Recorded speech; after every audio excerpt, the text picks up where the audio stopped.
Hello, my absolutely beautiful Virgo friends, and welcome to your horoscope for August of 2023. And let me say it, happy birthday, Virgos. Your season has come. It's coming around, despite what those Leos have said. And yes, they will be celebrating their birthdays, probably until the end of your birthday season, but it is actually your birthday season, Virgo. So what a beautiful time for you to be checking in on where you were last year versus where you would like to go in your next annual year. It's a really beautiful time. Now, Virgo, this month, it is a changeable month. We've got 3 different moons happening this month, 2 full and a new moon smushed in the middle there. So there are changes. There are revelations and course corrections that are available and happening this month. Not to mention your ruling planet Mercury is also going to step into retrograde and in your sign. So truly, Virgo, this month you can know that maybe something that you wanted or something that you were working on previously is maybe coming back into your life. Things from the past will now get their proper review, and you get to reorient to them and see where they fit into the world for you now and where you fit into the world around you. We'll also see Uranus take a retrograde, and of course Venus is still retrograde. So plenty going on in the cosmic sky this month, Virgo. We better jump in and see what's going on. Right at the beginning of the month on the 1st, we've got a beautiful full moon happening at 9 degrees of Aquarius, okay? Now, this particular moon is also going to be squaring Jupiter. So we're having this conversation of this moon, though, Virgo, in your 6th house. So the 6th house is about your daily routines, okay? And not just, I get up and I go to work. It's not that. It's all of the details in the middle, the mundane things. And Virgo, you're absolutely phenomenal at the details of things. So as we've got this full moon asking you to end something, acknowledge something, or to make an adjustment, and it is showing all of the things that you need to see, especially emotionally, because the full moon's got all the lights on.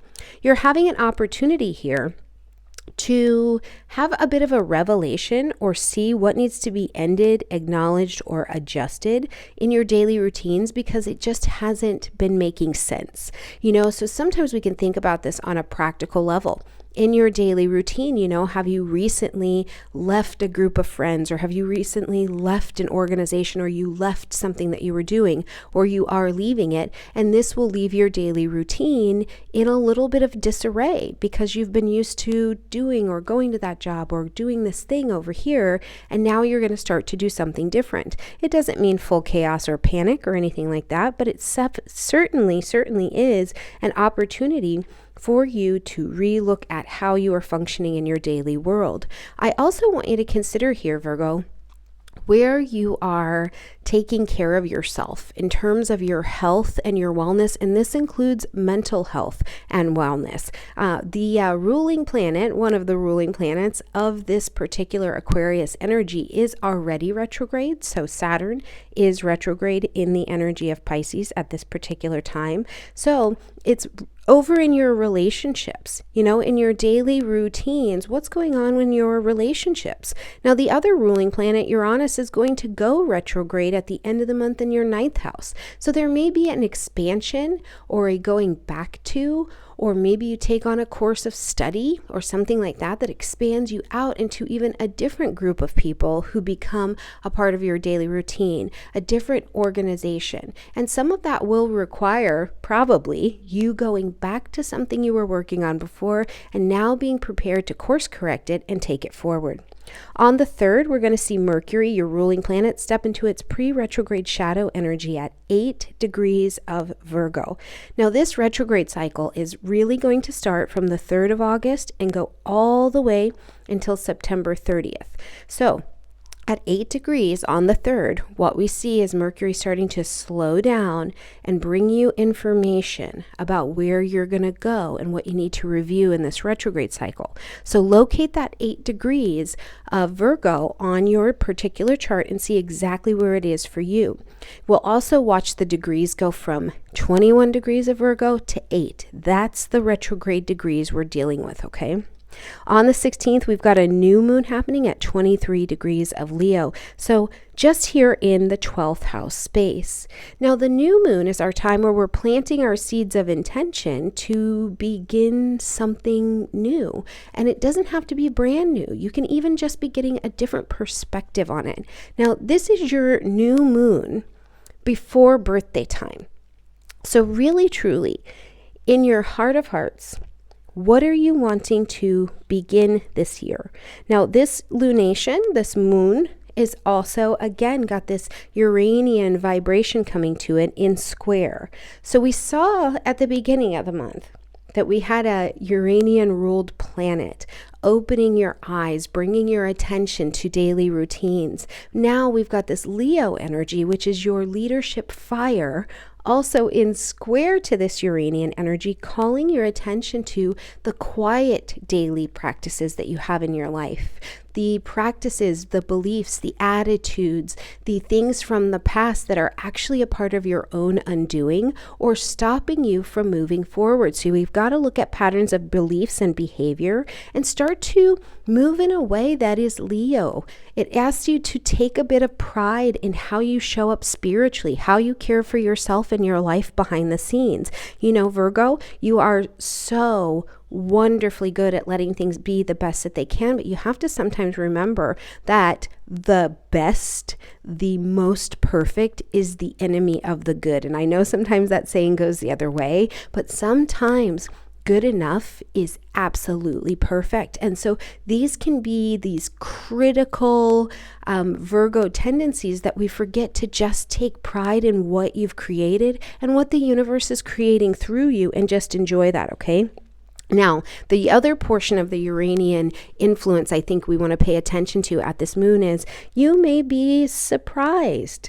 Something surprising can show up for you in the 12th house. Now, maybe it's something that's, only you know about for a time, or only you're working on 12th house for a time. It's kind of done in quotes, in secret. And then it becomes something that you can move forward later as we get into Virgo season, okay? Which, speaking of getting into Virgo season, right here on the 23rd, we've got the sun moving into your sign. So happy birthday. We'll be traveling with this energy, obviously, until September 23rd. But on the same day, we've got your ruling planet. The sun comes in, you're ready to roll, you're ready to do this year. And then your ruling planet turns retrograde in your sign, okay? So it's like, ta-da, I'm here. Hold on, what am I thinking? It's kind of the way that vibration works. Truly, as Mercury is going to take this retrograde, remember that our communication, our thinking, our discernment, our decision making is now more appropriately focused and clearly focused in the past. Who have you been in the past? What were the ideas and the actions and the attitudes about how you have represented yourself that now need a review? And it is Mercury, okay? So one of the things I really think of too is, even what are the decisions that you're making around your body and around your aesthetic, right? How are you, what were the decision? Why do you have that haircut? Why do you wear those colors? Is that the best representation of you now? Because first house is also very indicative of the body, the form, how we stand in our own space. Now, other things I think of are, how have you communicated yourself? Right? How have you used your words, Virgo, in ways that now need reworking, review?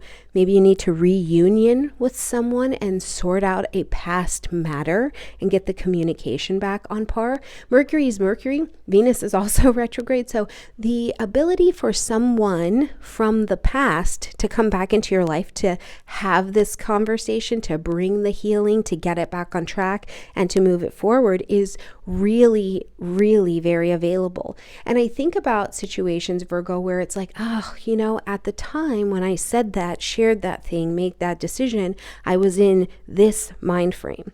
And during the Mercury retrograde, you're handed a different pair of glasses. So your perception of the whole situation is different. So you're able to see it from a different perspective and interpret that information in a different way. And this leads you to making your next decisions and reviewing, maybe even courses of study or opportunities that were on your table before, and now you're more prepared to take you in that big old beautiful Virgo mind forward and stand center stage. On the 27th, Mars is going to enter into the energy of Libra, just into your second house, okay? Mars has been traveling through your sign all month, so truly, you getting some things done has been a thing. Doing the sweeping, doing the mopping, doing the working out in your body, doing maybe the writing, the blogging, the moving, the changing your hairstyle. You've had all of that. Now it's time to take this new version of you and move yourself forward into your finances. So Mars in Libra, all the way until October, one of the things you need to remember is that because Mars is about how we do things, how you're getting it done, right? Like how you're actually going about achieving what you need to do. And also your desire is that Mars in Libra doesn't want confrontation. It really is not very interested in that. Instead, it's looking for balance. How do I do this in a balanced way, right? Because when we're making changes, or it's like, I'm ready to put myself out there as a teacher, as a leader, as a whatever, share my voice, but I also have a family to take care of, but I also need to be mindful of my finances, or whatever it is, right? We need to move and invest in balanced ways. The other portion of Mars in this second house energy, yes, the money can come. Yes, there is a change of direction in your finances. Mars brings a change of direction, but there's also a change of direction and understanding in your value.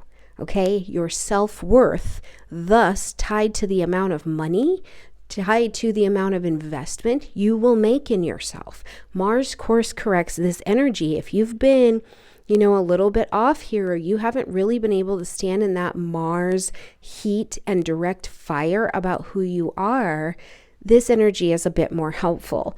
I will say, while I love that direct, like hot energy of Mars, just get out there and love yourself. Libra is a double sign, so Mars is not particularly comfortable in that doubleness. It's not just going directly at one thing, it's got two things going. So truly, Virgo, if you're like, listen, Storms, I'm going to put myself out here, but kind of in an indirect way, like I'm scooting out here, that is perfectly fine. Poco a poco, little by little, just get yourself going and listen. Okay, that is where Libra is absolutely fantastic. It is good at listening to all sides, all information, before making a decision as to where to go or what to do. So you also have those skills available for you, okay? On the 28th, we see Uranus turning retrograde at 23 degrees of Taurus. So locate 23 degrees to 19 degrees of Taurus on your chart. In the general, this lights up the 9th house space. So publishing, marketing, broadcasting, higher education, international travel, languages live in the 9th house. The law, things having to do with, legal services, being licensed, getting a certification, self-improvement. There's also amends. Do you owe an amends, or is someone bringing an amends to you for previous behavior?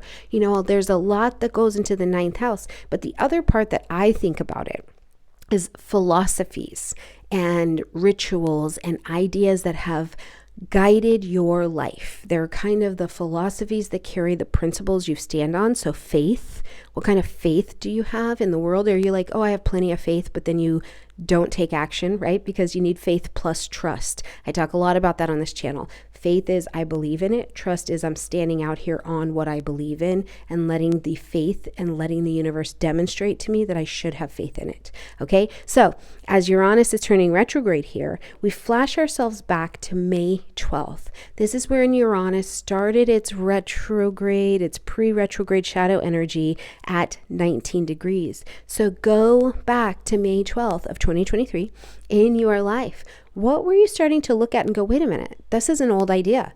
This is holding me back. This is not letting me move forward. This is not having these values that you saw in May keep me small, keep me not free, keep me in a way that doesn't allow me to expand and authentically be who I am and live with a sense of mini rebellion and revolution and spontaneity. And I want freedom here. And I want freedom to share my values in my way. Well, now's the time that you're going to review that. So review what you have done, where you've begun to get different between May and August. Now we'll see Uranus come out of retrograde January 27th at that 19 degrees, but it will leave the full retrograde zone May 12th of 2024 when it gets back to 23 degrees of Taurus. So see, these energies, especially of the outer planets that help govern us into this big authentic living, help us break out of our molds, we typically have a fair amount of time to work with them. The other portion of this to absolutely keep in mind is that Uranus is one of the outer planets. So literally who you are becoming and ready to live in that authentic vibration, the world around you was not yet prepared for you, right? You may have wanted it, you may have had the desire for it, but your table was not set in the world until now, but now it is, and it is time for you to move, Virgo, okay? As we're going to close out this beautiful month on the 30th, we've got a full moon happening at 7 degrees of Pisces, so right across the street in your 7th house. Conscious, chosen, one-on-one relationships. This is your spouse. This is your business partner. This is you with whatever you call a higher power. This is the relationship of you with you. How do you interact with yourself? How do you interact with the different dimensions of who and how you are? It is also a place where you have open enemies. You know that there's a problem here with someone, right? Whether you started it or they started it, but somebody started some, now there is some, or there was some and there's still some. Okay, whatever it has looked like. The full moon is asking us to end, acknowledge, or adjust. This moon is in a conjunction with Saturn. So there is a maturity factor that comes with needing to provide a healing, a dissolving, a transition, a culmination in some relationships. And one of the biggest things that I think of with Piscean energy, because it is this everything is everything, it's the full yin and yang energy, is forgiveness has to be in place. Virgo, you have to forgive you for who you've been, how you've been, and what you've done. And that will instill a forgiveness that you can extend out, right? I think that we have this idea, and certainly I've heard a lot about it, about, oh, you just need to forgive the other person so you can be free. No, you need to forgive you so that you can let yourself be free from them, and thus you can extend a forgiveness to them as well. And that's very much so the Pisces terrain, right? Because the opposite side of this full moon is that the sun is in your sign. It's in Virgo. You are a sign of health. Let it be the best that it can be. What are my patterns? How do I show up? What is my discernment here? And service. You are to live. You are our sign that is to live highly in a state of service. So for your sun to shine and be of service, your moon over here in Pisces has got to learn the deep lesson of forgiveness, the deep lesson of looking at your emotional twists and turns and making these big kid spiritual decisions to forgive, to move, to let things transition, to live in a reality where your resentments are not the fuel that gets you up and out of bed in the morning. Instead, you forgive, you release, and you make space for this gorgeous healing creativity to pour through you. What a month, right? What a month, Virgo, and what a month and what a cosmic arrangement to come into birthday time for you. Whatever your birthday brings you this year, I hope that when you do your reflection of where you were last year and you make your plan and you make your request to the universe to align with it for the great adventure that you have coming this year, I hope that it's something that brings your heart peace. I hope that it's something that brings your relationship lush, healing, and delicious experiences. And I want to thank you so much for traveling another year for me. And even if you're new, let's stick together and see where we meet during your birthday next year. All right, beautiful Virgos, I love you. Have a great month, and I'll see you